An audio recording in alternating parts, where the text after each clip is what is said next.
Happy Monday. So, our government is a fucking clown show. We've talked about that a lot, and we've been spending all of this money that we don't have, and most of that money has been going to everything except the American people.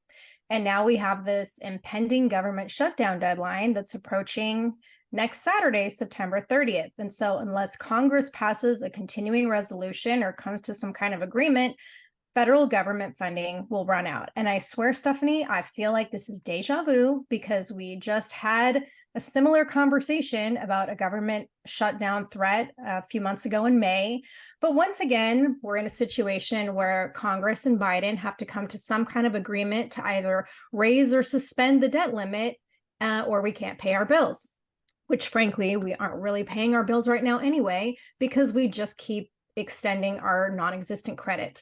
But to say that meetings in Congress this past week have been a circus would be a severe understatement. The House has been fighting over the defense spending bill, and they haven't been able to reach any kind of consensus.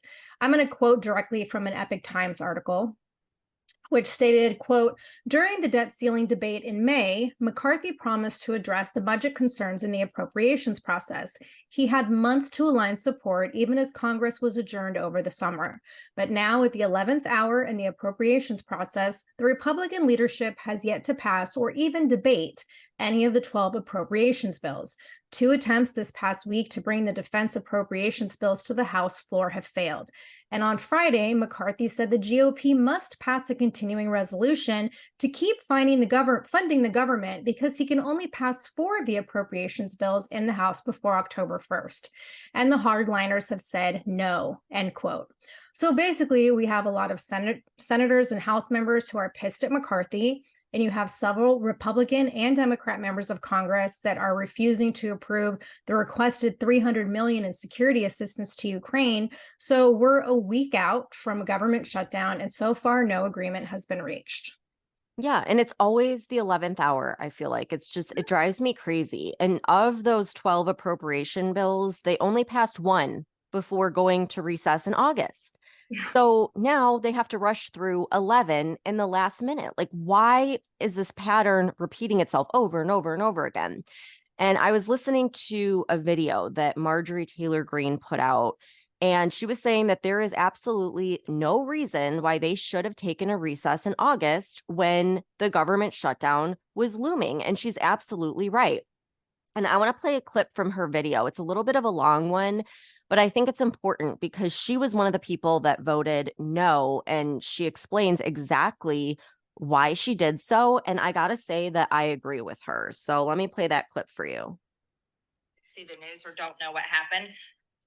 While President Zelensky from Ukraine was in Washington begging for more American people's taxpayer dollars, while our border is being invaded at record levels, and while the Biden administration has welcomed everyone to America illegally, we were not able to get our bills done. So yesterday they decided to bring the defense bill to the floor. And I want to be very clear with all of you.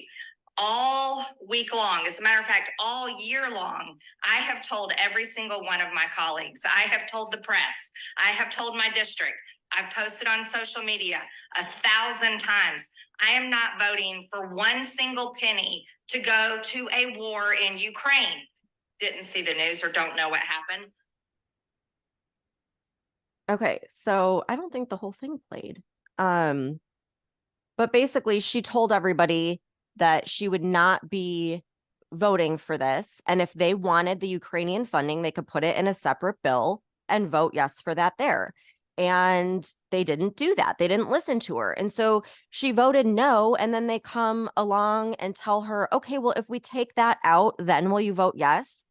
And she's like, that's what I've been saying this whole time. I warned you, and they didn't take her seriously. And why would they? Why would they take her seriously? Because the Republicans always say they're going to, stand up to it and not fund it. And then in the 11th hour, like now, they end up voting for it. So I'm glad that she's sticking to her guns. I think she's absolutely right. She warned them. They didn't listen. And I think that she deserves a lot of respect for standing up to them.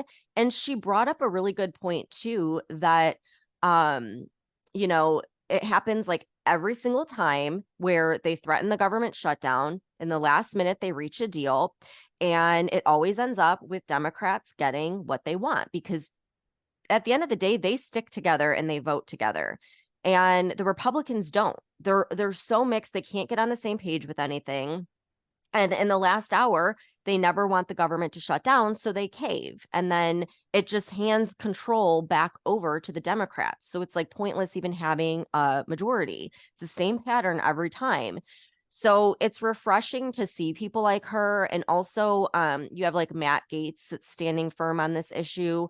I was watching an interview that he did where he's like, let them go ahead and shut down the government. And while I know that's extreme, like I get what he's saying, because until there are real consequences, the same pattern is going to keep playing out. It's like, when are we going to learn our lesson that, you know, this needs to stop? And the only way there's going to do that is for them to like call their bluff and actually let the government shut down and then see what happens. And Marjorie Taylor Greene brought up another good point. She was saying not only are we funding the Ukrainians, but the Biden administration just flew 200,000 illegal migrants into the US to 43 cities all across the country. They're also paying them thousands of dollars per month in assistance. And they're able to do all of this through an app given to them by the Biden administration. They didn't have to walk over the border or come in on these buses or trains like we've been seeing on social media. Our government just picked them up and flew them right in to wherever they wanted to go. And it just goes to show, like, it's everyone else first and Americans last. Republicans have to get a backbone and stand up to this. And so Marjorie Taylor Greene, she goes on to say how Republicans are acting like they don't support Ukrainian funding and they're not for it in public, but then they turn around and they vote for it in these bills where it's combined. And so she's basically calling them out, like calling out the establishment uniparty. And it's like, we're funding a war in Ukraine because Russia invaded Ukraine. Yet we're being invaded here at our southern border. And she brings this up in that video. We've had millions of people come into the country illegally since Biden took office. Like, that is an invasion. And then the other thing we hear all the time. Wait, is it an invasion if our government is allowing it to happen? Right. Or like flying them in. Yeah, it's an invitation, not an invasion. Yeah. And you know, then the other thing that they're constantly talking about with the Ukraine war is like, oh, well, we're fighting for democracy. Democracy's on the line. Yet they're not even holding elections in Ukraine. But yet it's supposed to be like the picture of democracy. Like, give me a break. It's absolutely outrageous and it needs to stop. And I think this is going to be very telling of what happens. Yeah, and our current debt is somewhere in the area of $33 trillion. And like, that's a number that I almost find unfathomable.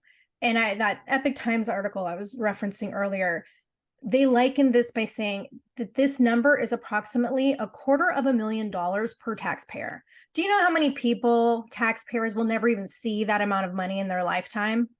And last week, Fox News reported that the White House has confirmed that the Biden administration has spent more than $100 billion on the war in Ukraine.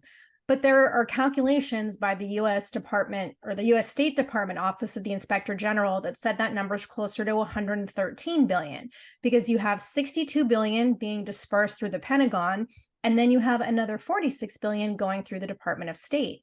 And in addition to that, last month, the White House asked Congress to authorize another $24 billion in military and humanitarian aid. And according to the Wall Street Journal, 23 members of the House and 6 senators signed a letter to the White House saying they oppose that additional $24 billion to Ukraine. And so then what comes next? This request for $300 million. But apparently, even if there is a government shutdown, Ukraine is still in a winning position in terms of support, because the Biden administration last week declared that sending money to Ukraine would be exempt from any kind of government shutdown. So there was an article in Politico that was talking about how typically when our government shuts down, like military activities stop unless they're deemed crucial to national security. And the article gave the example of how back when there was a government shutdown in 2018, we still had US forces continuing, their activities in the Middle East, hunting down terrorists.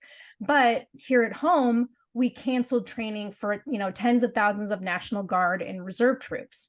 So this past Friday, Fox News reported that Department of Defense spokesperson Chris Sherwood told Politico that the Pentagon has decided to continue aiding Ukraine if there is a shutdown because this aid falls under what is called Operation Atlantic Resolve, which is a contingency plan that allows the DoD to make exemptions for defense spending, even if there's a government shutdown. So once again, we have the Biden administration making unilateral decisions and prioritizing Ukraine over America. Okay, this is where I get so confused because the bill that Marjorie Taylor Greene's talking about, like if they vote no and that bill is what holds this funding for Ukraine, then how is Biden able to send money to Ukraine when he doesn't have like the funds, like if the government shut down? So that's where I get so confused. Yeah, because basically what they're saying is that this money for Ukraine falls into an emergency category that is outside of the shutdown. So like when there's a shutdown, you still have certain things in the government that still operate. Our police still operate, like federal police, military still operates, Medicare, Social Security, those things still operate. So those all fall under emergency funding. And so this money would come from emergency funding under that Operation Atlantic Resolve plan. So it's like what's the point of even having Congress? Right. Like this is just insane. It's a backdoor policy. Yeah, it's a total backdoor policy. And so Zelensky met with Biden and Pentagon leaders on Thursday last week. And after the meeting, Biden gave one of his, typical rambling speeches about our commitment to help Ukraine build long-term security. And this was when he announced a $325 million security assistance package for Ukraine, which according to the DoD includes more anti-tank weapons, air defense equipment, artillery rounds, and other necessary equipment. And so what is necessary equipment that's part of this new assistance package? Well, Biden met with Zelensky privately last Thursday. And I also wanted to point this out earlier, when Zelensky wanted to address Congress, McCarthy said, no, there's no time for that. But then McCarthy also met privately with Zelensky. And I don't like that. Just like I don't like Biden meeting privately with Zelensky. He's part of the uniparty. Right. McCarthy. Just like the guy that keeps like having strokes on TV when he's talking. Mitch McConnell. McConnell. Yeah. Yeah. And so after all of this, Biden meets privately with Zelensky and he agrees to provide Ukraine with long-range tactical missiles. And these include like the long-range cluster bombs and warheads that Zelensky's been asking for months. But we've been reluctant to hand them over because that's basically like a further invitation for conflict with Russia. So I read this article in The Guardian that was talking about how these long-range missiles, when they're fired from a mobile launcher, they can hit targets up to 190 miles away. So this would allow Ukraine to like penetrate deep beyond the front lines, targeting like command headquarters, weapons depots, supply networks, railways. And, we already started sending Ukraine short-range cluster munitions back in July. And we talked about this on a previous podcast, how dangerous they are, how they kill innocent civilians, how they're, left behind and kids find them. And apparently we're sending more of these, the short-range missiles in this new $325 million aid package. And now we're appeasing Zelensky's demands yet again, was sending the long-range cluster munitions, which not only is going to continue to deplete our stockpile here in the United States, which is already low, but now we're only going to further escalate the conflict between Russia and the United States. So I guess we'll just continue to like piss off Putin and edge closer to World War II. Yeah, what do they think he's going to do? Like, obviously, he's not going to stand for this. And I think that's what they want. They want to poke the bear, hoping he's going to do something crazy. So it throws them into a more legitimate world war so they can just spend as much as they want, because this is all about the military industrial complex at this point. Yeah. And guess who else Zelensky met with last week? According to CNN, he met with a bunch of Wall Street CEOs, like all these big money power players. There were reps from JP Morgan Chase, former Google CEO Eric Schmidt, billionaire Mike Bloomberg, New England Patriots owner Robert Kraft, hedge fund billionaire Bill Ackman, former US Secretary of State Henry Kissinger, which I thought he was dead. Like that man has to be 100 years old by now. And then billionaire Barry Sternlicht. I don't know who that is, but I don't either. all of these, like these companies and these big CEOs, they all support who? The World Economic Forum. Well, and I'm sure they're all getting a piece of the pie because they're all part of the military industrial complex. And I want to know, like, why don't they donate money instead of sending taxpayer dollars? Like, if they want to get involved with Zelensky, okay, you go and send some of your profits over there.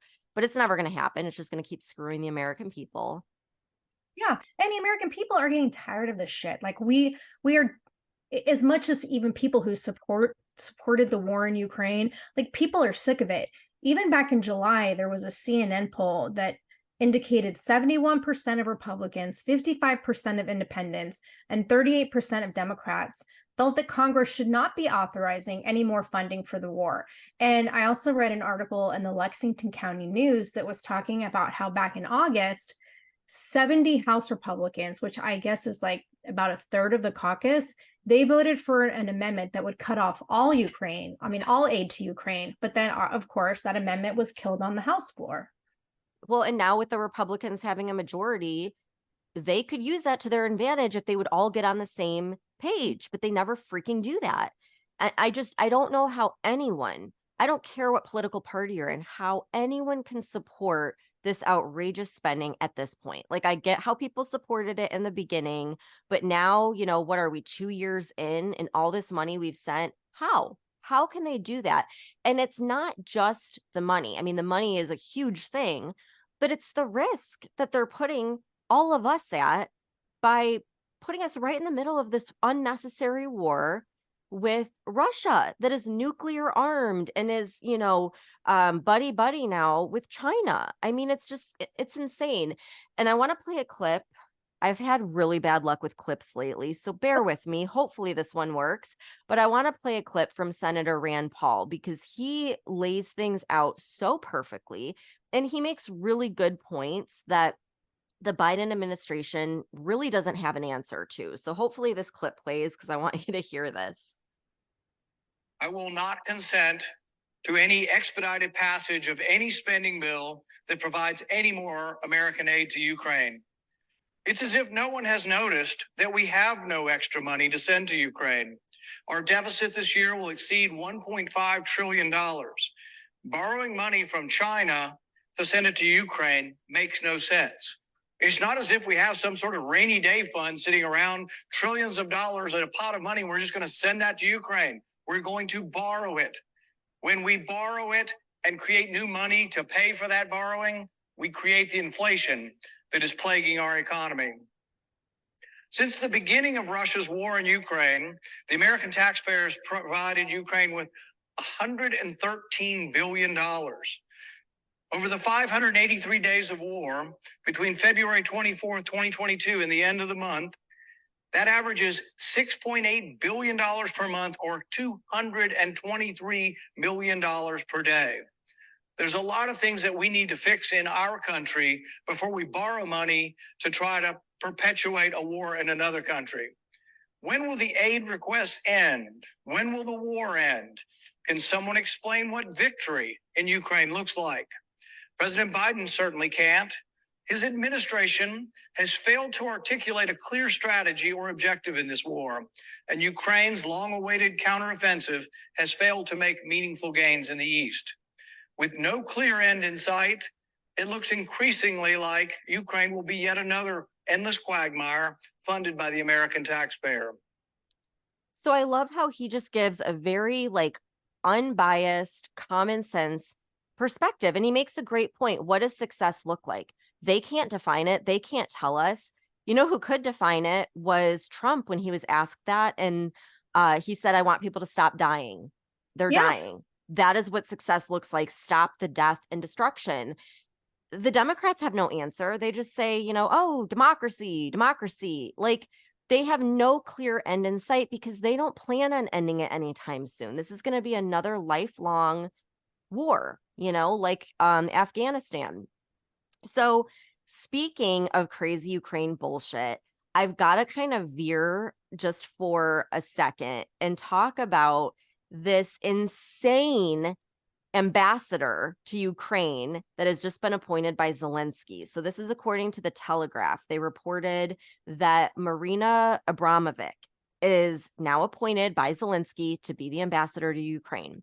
And in an interview with the Modern Art Museum in Shanghai, she said, quote, "I was the first artist to support the Ukraine war against Russia and to give my voice. It is definitely a repetition of history," end quote.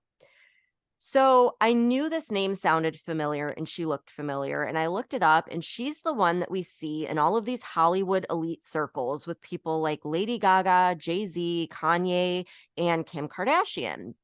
And she does these like really weird rituals. Lady Gaga described it as being stripped naked and sent out into the woods. And then when people like reemerge from these rituals, they completely change. Like that's when you see these people all of a sudden start showing these satanic symbols in their music and in their style and performances. She's the one that did that famous dinner where she had what looked like real human bodies lying on the tables, and then they like ate them like cannibals. And there's all sorts of rumors about this woman, that she's a Satanist, that she's a cultist with ties to the Illuminati, or even like a Hollywood handler. And of course, she denies all of these rumors, and she says she's just simply a performance artist. And when you search her name, like I really encourage everyone to go and search her on the internet and go to the photos. They are chilling. They have a very disturbing theme of death. There is a ton of satanic symbols, as well as child abuse. One photo shows her standing behind a young child with this sinister look on her face, and she's covering the child's eyes, and the child is naked and looks completely terrified and robbed of innocence. I mean, it looks like something you would see on the dark web, and it's one of her performance pieces. So this lady is up to no good. And she says, quote, "I have been invited by Zelensky to be an ambassador of Ukraine to help the children affected by rebuilding schools and such," end quote.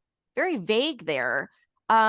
This is literally the last person that I would want being involved with schools or children. And I think it's very symptomatic of like Zelensky to make her an ambassador, just knowing like this is someone who has all these ties with this conspiracy of the elite satanic circles and pedophilia and the Illuminati. And here he like props her up as an ambassador. I feel like it's a slap in the face to everyone. Like he's showing just how corrupt this whole war is.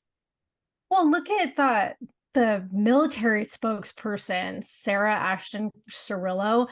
Like, I guess she was just suspended from her service, but she's like a transgender American who's like not even from Ukraine. She was born in Florida, lives in New York, is like a total fucking whack job. And she was the spokesperson for the Ukraine Territorial Defense Forces. And then a few days ago, I guess she posted a video threatening, like, I was going to play the video, but then I said, oh, forget it. She's like threatening to hunt down Russians and calling them the Russian devils and making them pay for their crimes. And she wears like on her military vest, she has this like fuck Putin patch on her vest. And I'm not really sure how like that's okay, but apparently the language that she used in her speech was not approved by her chain of command. And so that's why they suspended her. And I don't know if you've seen this person or any of the videos, but she's 45 years old and looks like a 12-year-old child because there's this like platinum blonde long bob. And then she's in a military uniform with like the cap and the whole thing. And this very intensive, like angry, seething tone to her voice every time she speaks. And even though she is a man and sounds like a man, but literally has like, I'm going to kill you eyes, these just very intense, just over pronunciation and just, it's really crazy. And it's very clear that this person has some mental issues. And so this was a Zelensky pick, right? And it only makes sense that Zelensky is adding to his troupe of actors by bringing in another fucking DEI nut job. And you know how you said a few months ago that you're convinced our government is basically a theater production? Yep.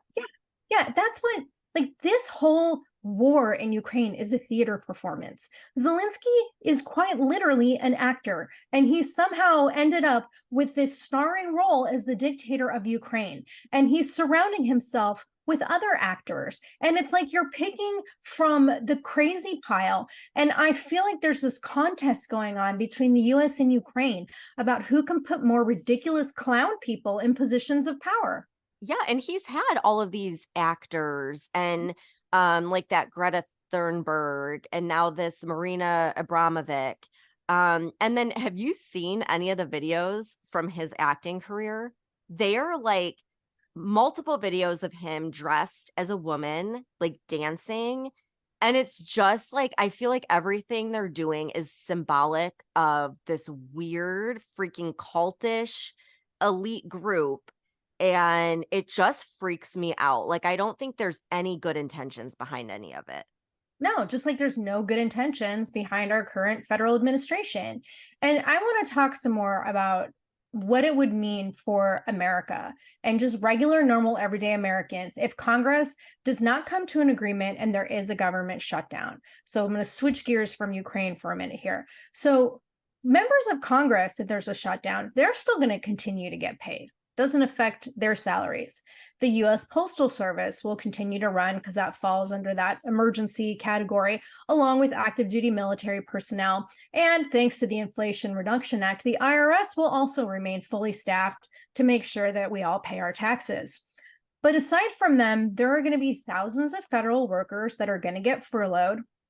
And what that means is that everyone else is going to get fucked because it all trickles downwards. And especially all of the poor people who vote for this liberal shit and all of this extensive spending because they rely on government assistance. So if a government shutdown occurs, all of the non-essential government jobs and spending will come to a halt. And it's going to affect lower income people the most. And so there was an article in the Federal News Network that came out a few days ago, and it said up to 2.2 million civilian federal employees face the possibility of furlough or work without pay if Congress doesn't reach this agreement on federal spending by this coming Friday. And the article also stated that during the last government shutdown, there were roughly 800,000 federal employees that were furloughed, which is like 40% of the federal workforce. And the last time there was a partial federal government shutdown was in 2018, 2019, and that lasted for like 5 weeks. And according to a report by Politico, this shutdown cost the United States economy approximately $3 billion, even after operations resumed. And I was reading an article in the Tampa Bay Times about how the Congressional Budget Office has estimated that the 2018-2019 shutdown reduced economic output in the United States by $11 billion in the following 2 quarters. So if there is another shutdown, even though Ukraine will still get money and mail service will continue and Social Security checks will still be mailed out, there will be far-reaching impacts because in this country, they have gotten us to the point where they have basically forced Americans to rely on federal funding. And so I want to summarize like some of what was in this Politico article. So the Department of Health and Human Services, they're expecting to furlough 42% of their workforce. So this includes like their support staff, all their grant processors. So as I mentioned before, like Medicare and Medicaid are still going to run because those are mandatory programs and they're not subject to annual appropriations, but they only have a certain number of money. So depending on how long the shutdown lasts, they only have enough funding for the remainder of the calendar year. And then after that, states are going to have to use their own money to fund grant programs for like lower income households that are typically funded by the feds. And then speaking of lower income households, as I said earlier, they're going to be the most affected because all of these programs that are funded by the federal government, like SNAP, Like, even though SNAP's going to stay in operation, that doesn't mean they'll have the resources to keep running. And apparently, during the last shutdown for the 5 weeks, SNAP nearly ran out of funds. And the USDA is predicting that if there is a shutdown this week, that nearly 7 million pregnant and postpartum recipients of supplemental food aid and their children will likely lose access to WIC, which is that like Women, Infants, and Children program, because the USDA doesn't have sufficient funding to support normal WIC operations beyond a few days. Like a few days. So they're not going to support that so that children could eat, but they'll probably still pay for abortions for anyone that wants them, right? Okay. Yeah, there you go. And so once again, like the states are going to have to step up and contribute their own funds. Look at like the Head Start program. That's the program that gives kids free or low cost meals at school. So that would come to a halt because that depends on DHHS funding. And that will have a spiral effect because this article was explaining that you're going to have a bunch of parents who are getting furloughed from their jobs. So now you're going to have thousands of more kids who are eligible for these free meals with no free meals to be had. And then here's an interesting one that maybe you haven't thought about. A shutdown would have a huge impact on the Federal Aviation Administration because apparently they account for 80% of the Department of Transportation. And so while you're going to have many FAA employees that are going to keep their jobs because they're deemed essential, the Politico article was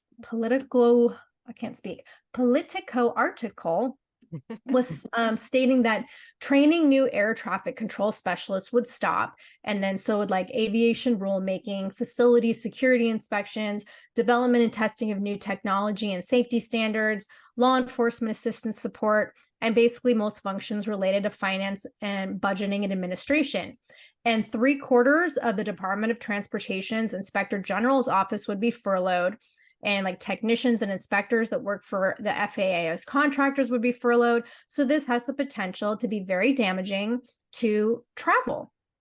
And I also read an article in the Arkansas News about how a government shutdown will affect the Farm Bill because the Bureau of Labor Statistics and the National Agricultural Statistics Service will be closed. This may seem like it's not a big deal, but when they're closed, they don't collect statistics. And I don't understand what all of this means, but basically like there won't be acreage reports, so there won't be payments, and so agricultural risk and price coverage programs won't have funding, which means farmers won't get paid or be protected by crop insurance because all of these programs are federally subsidized. And the current Farm Bill, I guess, is only temporary. Like one expires October 1st, and then another part of it expires in December. And if this bill lapses, farm commodity programs like automatically revert back to these permanent provisions from like 1938 and 1949 farm bills that apparently never expire.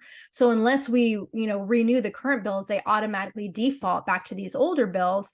And those older bills only support dairy, wheat, rice, cotton, and corn. They don't support soybeans, peanuts, sugar, and other commodities that we have come to depend on. So if this current farm bill expires, like food prices are going to fucking skyrocket. Okay, here's where I'm probably going to piss a lot of people off, but I think that this is the opportunity for Republicans to put their foot down and put pressure on the Democrats. I mean, how often, Tara, have we said that there is just too much government spending, too much government control, too many people taking advantage of the system, and yet the same shit keeps getting approved year after year? You know what I mean? And so I think that if the government did shut down, let the Democrats explain to the American people why they can send all of this money to Ukraine and take care of the Ukrainians and protect their border while the American people are suffering. And if food prices go sky high in an election year, which I think they're going to anyways, just looking at the fact that the energy costs are going through the roof, you better believe people are going to vote Biden out. And like, I feel like government shutdown is really the only leverage the Republicans have. Like the House controls the money for America. And if they keep doing what they've been doing, which is last minute caving in and funding this insanity, it's never going to end. It's like, just like Einstein said, you can't do the same thing over and over and over again and expect different results. And so it's like if you keep giving a drug addict money for drugs, they're going to keep doing drugs. Like if we keep funding this war that's draining America, the war is never going to end. Like they're just going to keep doing the same thing. And it's putting us in the middle of a potential nuclear conflict with Russia. Like there are huge stakes at risk. And I know like everything you just said sounds really awful. And I don't want that to happen. But what is like the lesser of two evils? Because I feel like that is what we're dealing with right now. And I think that if the government shuts down and all of this funding goes away and prices skyrocket, I don't think people are going to blame Republicans. I mean, I'm sure CNN and MSNBC will. They're going to look at the Biden administration and say, why the fuck are you sending all this money to Ukraine and taking care of all of these illegal migrants when people can't afford the basic necessities? And Yeah. honestly, like, I think that's the only way we're going to get out of this mess. And I think that's what Matt Gaetz was trying to explain. And it sucks either way. But again, it's like we got to look long term at what's going to happen. And it's like if you give your kid a credit card and they keep maxing it out and spending it on things they shouldn't spend it on, would you keep funding their credit card? No. Like you would cut that shit up and say you're done. So I don't know. I just feel like we've got to take a stand or this is going to keep happening. And they probably will. I am betting money that the Republicans will cave and all of this stuff's going to get approved, including, you know, unlimited money to Ukraine. Yeah, because the cost of a shutdown is so far reaching. And like Republicans, as you were saying, like they don't stand their ground. And if they do, the Biden administration will inevitably, I will bet money on this, find some way to blame it all on Trump. Like everything that the Biden administration has destroyed in the last 2 years is always blamed on Trump. So I'm very curious to see how things go down this week. I agree with you that I think a shutdown is probably the only way to really open some people's eyes, but I also don't know that it's going to happen because they always cave. Yeah. So we'll see. It'll be very telling, and we'll obviously keep an eye on it. I'm really curious, and I hope that like these people like Rand Paul and Marjorie Taylor Greene and Matt Gaetz keep speaking up, because I don't think, like, I didn't even really understand all of this until they started laying it out like that and making it very clear that we are not going to vote yes until you start separating these things, and then they stick to it. And I think that's what we need right now. And I think it's going to be a rough time until the election, no matter what we do. Like, yeah. I think it's just going to be really rough. And like we've said before, like, are we even going to make it to the election? So I just feel like we're screwed no matter what. We might as well use this as leverage to try to get our country back on track as much as we can until the election. Yeah. And this might be the only chance we have. So we'll keep everyone posted. And I guess Monday is more of our doom and gloom episode this week. So we'll come up with a nice, fun episode for Wednesday, hopefully. Thank you.